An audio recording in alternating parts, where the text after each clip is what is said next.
I just got off the phone where I shared with someone the power of this phrase, you might as well enjoy it. And I just wanted to recap our phone call because it was pretty powerful and it was so short. It was just like the person I'm working with, they said, "Oh, okay, you filled up my plate today. I'm good. Like, I really understand the next thing I need to do to evolve on this food journey." And yeah, if you like this information, just go ahead and give it a thumbs up, leave a comment below. Really appreciate your support. Let's dive into today. The phrase is you have to enjoy food. Now, the phrase, I mentioned it previously in a YouTube video. I'll link it down below. But the phrase is you might as well enjoy it. And it's such a powerful phrase. So the person I had been talking to, they actually had just gotten out of a meditation retreat. And it was a longer meditation retreat. It was a week long up in the Insight Meditation Center up in the Bay Area. And at the last day, they had a meal, the final meal. And the person I talked to, they said they noticed that they were mindless. So they specifically noticed that someone else's meal, they were eating way less, and that this person had a lot on their plate. And that's what woke them up to their mindlessness. And I said, now, were you actually were you hungry for that much food? Because I don't have a problem with a lot of food, and I didn't want him judging his experience because he had a lot of food, right? We want to let go of judgment and see if what the body wants. And so it did seem like, though, he did say, you know what, I wasn't even that hungry. He said I picked the food without even checking in with my body. And he said just seeing the other people made me feel self-conscious, and it made me compare. And it made me realize I was probably being mindless. I wasn't listening to my appetite. So he was actually mindlessly eating. And it really struck him because, he'd just come off a meditation retreat. And so how can he be mindful with his food when he can't even be mindful after a meditation retreat? And this is where we started our conversation. And we started by sharing a story about how he could progress and how his journey was ultimately about joy.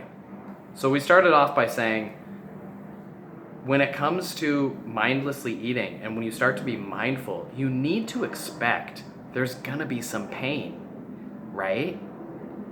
I mean, the reason you're mindlessly eating, emotionally eating, compulsively eating is because there's pain. There's some sort of stress. There's something you don't want to experience. Maybe it's sadness. Maybe you don't feel safe. There's something that doesn't feel good. And you're avoiding. You're blocking. You're zoning out. You're blanking. You're disconnecting. You're numbing. You're numbing that pain. And for me, I related it with weed. I related to my weed journey, where over the past few years, my weed addiction has dramatically gone down because every time I smoke weed, I make damn sure I feel if I'm in pain beforehand. I make damn sure to touch the pain a little bit before I eat, before I smoke. And if I do smoke, I stay connected. I smoke mindfully. And even if I start zoning out, I try to come back. And even if I smoke too much, I don't feel good. I try to let myself feel that. And if I want more, I can have more. And this weird thing is that when I trust that I can have weed, I don't need weed. And so this process works not just for weed, but for food. So as my friend, I said, you gotta touch the pain a little bit. You gotta relate to it. You gotta dance with it a little bit before mindlessly eating, right? There's pain there. And so you first touch into the pain, bring your consciousness to eating, and then your journey is to enjoy the food. You gotta find a way to enjoy the food. And what does that even mean? to enjoy food? Like, what does that even mean? That's the question I want you to take home today and practice and think about. What does enjoying food even mean to you? How do you enjoy food? Because if you're zoning out, here's the thing. If you're zoning out, if you're using food to manage your emotions, if you're using food to blank out and zone out, you're numbing. And when you numb, you cut yourself off from joy. You can't enjoy your food if you're disconnected. If you connect, you're gonna have to experience pain a little bit, but you'll also be able to experience joy. And learning to experience food in a joyful manner is the key to eating intuitively, we'll say it, to just being normal with food, right? That's the key to rebuilding your trust, is to have these joyful experiences. And you can't fake joy, it's gotta be in your heart. But how do you get into joy? You taste the food, you eat slow, you savor, you're present, you're there, you're connected, bam. And the sad thing is, the crazy thing is, this is where it starts to get real. Is let's say you're eating Burger King or fast food or whatever, cake or whatever you want to have.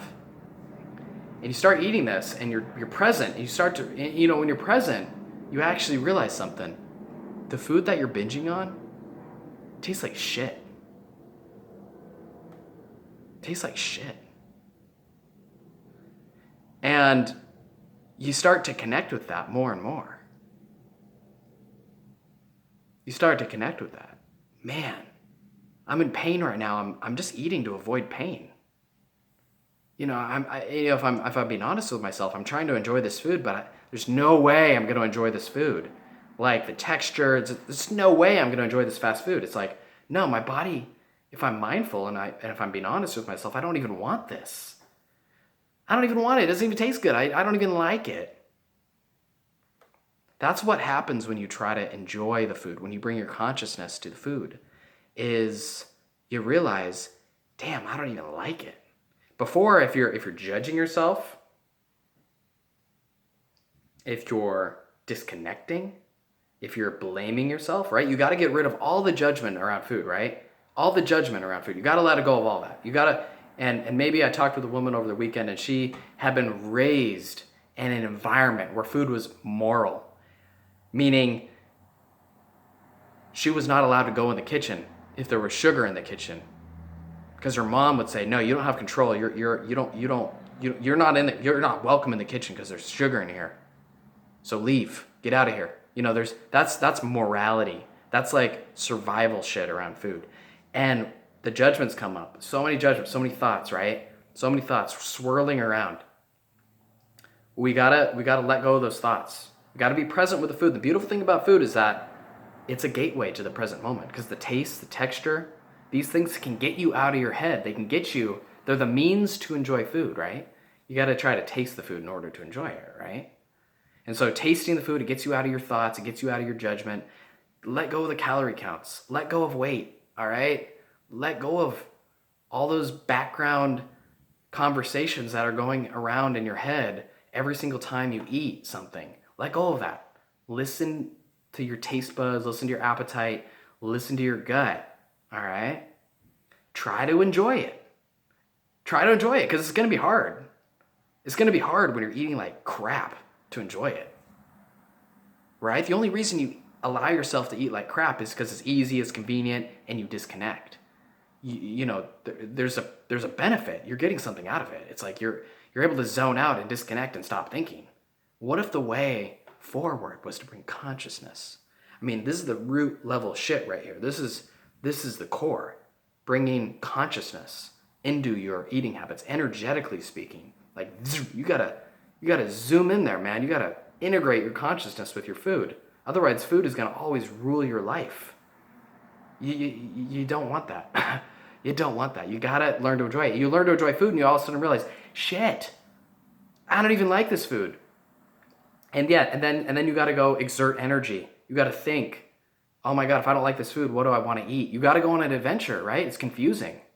What food do I want to eat? If this tastes like shit, what do I want to eat? Right?